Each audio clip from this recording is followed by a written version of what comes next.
Hi guys, നമ്മളിപ്പോൾ ഒരു vegetable ബിരിയാണിയാണ് ഉണ്ടാക്കാൻ പോകുന്നത്.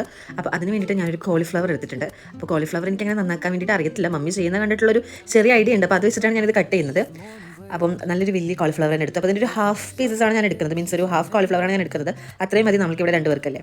അപ്പോൾ അത് ഹാഫ് എടുത്തിട്ട് തന്നെ ഒത്തിരി ഉണ്ട്. അപ്പോൾ ഞാനത് നന്നായിട്ട് ഒന്ന് കട്ട് ചെയ്ത് ക്യൂബ്സ് ആക്കി ഒന്ന് കഴുകി എടുക്കുവാണ്. ബിക്കോസ് നമുക്കിതൊന്ന് ഇനി സ്റ്റീം ചെയ്യണം. ഒരു 10 to 15 മിനിറ്റ്സ് നേരെ ഒരു മഞ്ഞപ്പൊടിയിലാണ് സ്റ്റീം ചെയ്യുന്നത്. അപ്പോൾ എന്തെങ്കിലും ഒരു കെമിക്കലോ കാര്യങ്ങളോ ഒക്കെ ഉണ്ടെങ്കിൽ അതൊക്കെ പോട്ടെ എന്ന് വിചാരിച്ചു.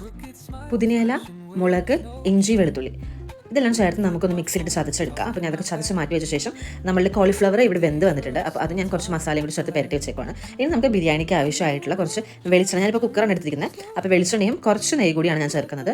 ഒരു 2 ടീസ്പൂണോളം നെയ്യ് ചേർക്കുന്നുണ്ട്. നെയ്യ് ചേർക്കുമ്പോഴാണ് നമ്മുടെ ബിരിയാണിക്ക് ടേസ്റ്റ് വരിക. പിന്നെ സ്പൈസസ് ഇതിലേക്ക് ആഡ് ചെയ്യുവാണ്. അതിനുശേഷം ജസ്റ്റ് അതൊന്ന് ചെറുതായിട്ടൊന്ന് ഇളക്കി കൊടുക്കുക, എണ്ണയിലിട്ട് വഹിച്ചെടുക്കുക. ശേഷം ഓണിയൻ ചേർക്കാം.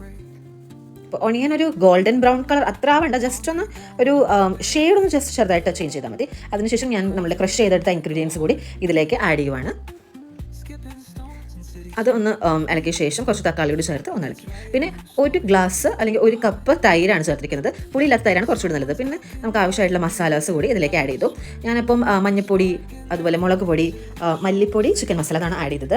പിന്നെ ഇത് പുതിനയിലയാണ് കേട്ടോ. അപ്പോൾ നമുക്ക് ഫ്രഷ് പുതിനയിലുണ്ട്. അപ്പോൾ പുതിനയില നമ്മൾ തോട്ടത്തിൽ നിന്ന് പറിക്കാമെന്ന് വിചാരിച്ചു. അപ്പോൾ അതും പിന്നെ കുറച്ച് മല്ലിയിലും കൂടി ആഡ് ചെയ്തു. പിന്നെ ശേഷം കുറച്ച് വെജിറ്റബിൾസ് ഇതിലേക്ക് ആഡ് ചെയ്യുവാണ്. ക്യാരറ്റ്, അതുപോലെ ബീൻസ്, പിന്നെ പൊട്ടറ്റോ. അപ്പോൾ ഞാനത് ക്യൂബ്സാക്കി എല്ലാം നന്നായിട്ട് വാഷ് ചെയ്തെടുത്ത വെജിറ്റബിൾസ് ആണ്. അപ്പോൾ ഇതെല്ലാം കൂടി കഴുകിയ ശേഷം ഒന്ന് ഇളക്കിയിട്ട് നമുക്ക് റൈസ് കൂടി ആഡ് ചെയ്യാം. ഞാൻ ബസ്മതി റൈസാണ് ഇതിലേക്ക് ആഡ് ചെയ്യുന്നത്. പിന്നെ ആവശ്യത്തിനുള്ള വെള്ളവും കൂടി ഒഴിച്ചിട്ട് ഒരു ഹാഫ് ലെമണിൻ്റെ ഒരു പീസ് ഒന്ന് സ്ക്യൂസ് ചെയ്ത് ഒഴിക്കുവാണ്.